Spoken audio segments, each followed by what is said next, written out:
Everyone, welcome back my channel. সবাইকে good morning জানাই। তো সকাল সকাল আমি এখন রয়েছি কোথায়, তাই তো আছি হচ্ছে কি মালদা স্টেশনে। যাচ্ছি কোথায় যাচ্ছি হচ্ছে কি আমরা বহুত দূরপাল্লা ট্রেনে যাব, শেষ প্রান্তে একদম। তো হচ্ছে গিয়ে অনেক সকালবেলা ঘুম থেকে ওঠা হয়েছে, অনেক সকালবেলা ঘুম থেকে উঠেছি মোটামুটি এই 2:30টা নাগাদ। হ্যাঁ, উঠে নিয়ে গোছগাছের একটা ব্যাপার আছে, গোছগাছ করেছি, খাবার দাবার প্যাকিং করেছি, করে নিয়ে তারপরে বাস স্ট্যান্ডে এলাম। বাস স্ট্যান্ডে আসার পর একটা গাড়ি মানে ভাড়া করা না ঠিক, কিন্তু ওটা হচ্ছে গিয়ে প্রাইভেট কারের মতনই এলাম আমরা। মালদা স্টেশনে এসে পৌঁছেছি মোটামুটি 5:45 নাকি 5:45 সময় এসে পৌঁছালাম। তারপরে যে স্টেশনে এখন মোটামুটি কটা বাজে,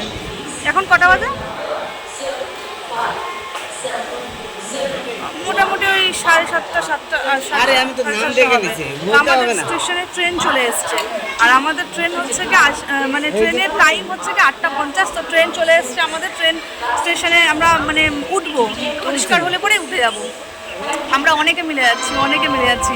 মামাকে তো দেখতেই পাচ্ছ, বাবা আছে, মা আছে, পীযুষ আছে, তারপর হচ্ছে গিয়ে হাউসিংয়ের যে মাসি রয়েছে। মাসি হচ্ছে গিয়ে কী হয়েছে ব্যাপারটা, আমরা যদিও বাবার বাড়িতে ছিলাম, বাবার বাড়ি থেকে এসেছি। মাসি হচ্ছে গিয়ে আমাদের হাউসিংয়ের একজন মালদায় বাড়ি, মাসি তার বাড়িতে রাত্রিবেলা থেকেছে। তো মাসি হয়তো বা আসছে, কটা বাজে সেটাই তো বুঝতে পারছি না। হ্যাঁ, 7:30। অনেক সকালবেলা এসেছি, অনেক সকালবেলা। আর এমন একটা গাড়িতে করে এসেছি না, গাড়িটা ঠিক 1 ঘন্টার মধ্যে পৌঁছে দিয়েছে। দুর্গাপুর থেকে মালদা 1 ঘন্টার মধ্যে পৌঁছে গেছি। বোলেরো গাড়ি ছিল, মানে ভাড়া করতেই চেয়েছিলাম কিন্তু ভাড়াটা করিনি, ওখানটায় ওটা পেয়ে গেলাম। একজনের সঙ্গে কথা বলা হয়েছিল, কম দামেও হচ্ছে কি পৌঁছে গেলাম, ঠিক ভাড়া প্রাইভেট কারের মতন। ভালো লাগলো, বেশ সুন্দর। আর এসে নিয়ে সেই তখন থেকে স্টেশনেই পড়ে রয়েছি। খাওয়া দাওয়া কিছুই হয়নি, কিচ্ছু করা হয়নি। অনেক কিছু রাত্রেবেলা বানানো হয়েছে, দেখি। মটন বিরিয়ানি না, ফালতু পীযুষের মানে অনেকটা রাত্রেবেলা রান্নাবান্না করে ঘুমিয়েছি। ঘুমানোর পর এখানে আস্তে আস্তে মানে পেটটা কেমন একটু রাত্রেবেলা ঘুমও হয়নি, গড়বড় হয়ে গেছে। মাসিকে ফোন করো, মাসি আসুক, আসলে পরে আমাদের ট্রেন যদিও চলে আসছে, আমরা ট্রেনে উঠে বসবো। ট্রেনটা দেখবে, দাঁড়াও। এই যে ট্রেন অনেক আগে চলে এসছে, 8:50-এর ট্রেন 7:30টার সময় পৌঁছে গেছে। সবাই তো উঠেও পড়ছে। হ্যাঁ, বলবে না, মাসি ফোন তোলে না। তোর মা বাবা কই রে? আরে ওইখানে যাবে কেন? ওইখানে যাওয়া যাবে না। আচ্ছা উপরে যা। কতটুকুন বাচ্চা ছাই। ও, মা বাবা নাই, ওইখানে যাওয়া যাবে না। তুই তাহলে ট্রেনে উঠছিস কেন?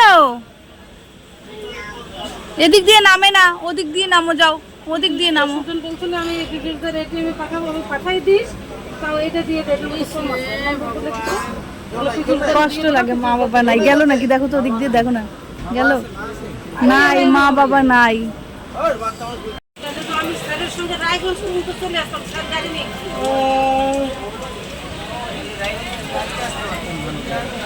হ্যাঁ, তোমাদের সাথে আসতাম সকালে।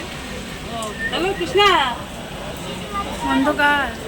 ও আমি তো কয়টা বাজে এখন? খিদা ওরকম পায় নাই তো।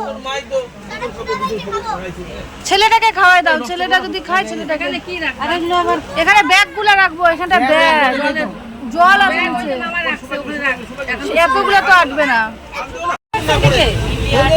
না ফোন পড়বে না, বাপ রে।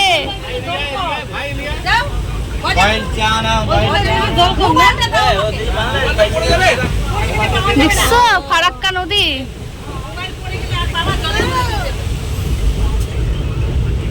কোন দিকে কুল কিনারা কিচ্ছু দেখা যাচ্ছে না, কুয়াশার মতন খালি। আমি দিনের বেলা কোনদিন ফারাক্কা দেখি নাই গো। হ্যাঁ, আমিও দেখিনি, আমি প্রথম দেখছি ফারাক্কা দিনের বেলা। ও আচ্ছা, এদিকটা এত শুকনা কেন? এদিকটা একটু কম।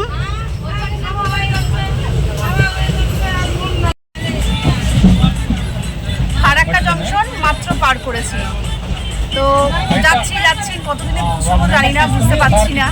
তো এখন হচ্ছে গিয়ে এই যে স্টার্ট করলো আবার যাওয়া, মানে নিউ ফারাক্কা জংশন একটু দাঁড়িয়েছিল, এখন আবার কোন ব্রিজ চলে এসেছে। এত আওয়াজ, কিচ্ছু শোনা যাচ্ছে না।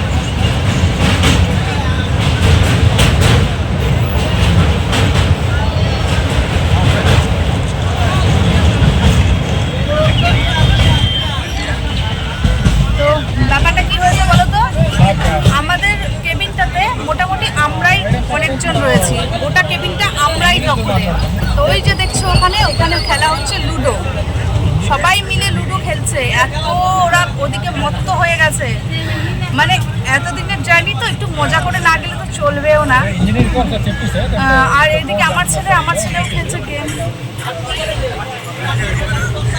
ওকে হচ্ছে গিয়ে আমি গেঞ্জি টেঞ্জি খুলে দিয়েছি, মারাত্মক গরম। আর সকালবেলা 2:30টার সময় ঘুম থেকে উঠে নিয়ে আমরা কিন্তু স্নান করে ফেলেছি। আমরা স্নান করেছি, শুধুমাত্র স্নান হয়নি আমার ছেলেটার। আর এইদিকে আমার পেছনে রয়েছে ওই যে ওনাকে দেখতে পাচ্ছ, ইন্ডিয়ান আর্মি থাকাতে একটুখানি ভালোই রয়েছে। অনেক মানুষ না উঠে যায়, জোর জবরদস্তি করে বসে যায়, তো উনি থাকাতে একটুখানি সাহস হয়েছে। এইদিকে পুরা ওই যে কেবিনটা ওরা দখল করে নিয়েছে, 2-1 জন বাদে। যাই দেখি, সকালে ব্রেকফাস্ট কমপ্লিট করেছি, যেগুলো আনা হয়েছিল। অত রাতেবেলা উঠে তো খুব একটা কিছু রান্না করা যায় না, তো আমরা ডাল ঝোল কিছু একটা নেইনি। ডাল ঝোল নিলে পরে আবার নষ্ট হয়ে যায় যদি, তার জন্য হচ্ছে বিটরুট ভাজা, আলু ভাজা, লুচি, রুটি, আম, কলা, মিষ্টি এইগুলো সব আনা হয়েছে। আর শুকনো খাবার তো অনেক ধরনের রয়েছে, তো জানি না কতদূর পর্যন্ত খেতে পারবো। আজকে